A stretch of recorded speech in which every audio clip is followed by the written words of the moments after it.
Bismillahirrahmanirrahim. Assalamu alaikum. My name is Hassan and today we are going to hide following list and followers on TikTok. So we are in profile. On top right you see 3-line hamburger menu. So click on it and then you see setting and privacy option. So again click on it. So we are in setting and privacy and then you see privacy. So click on it.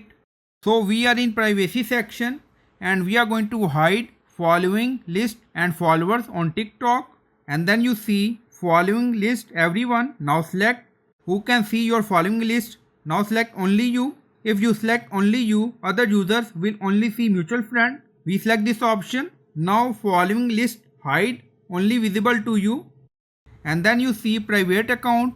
With the private account, only user you approve can follow you and watch your videos. Your existing followers won't be affected. So we are going to hide follower list also. Enable this option and we are going to make private account.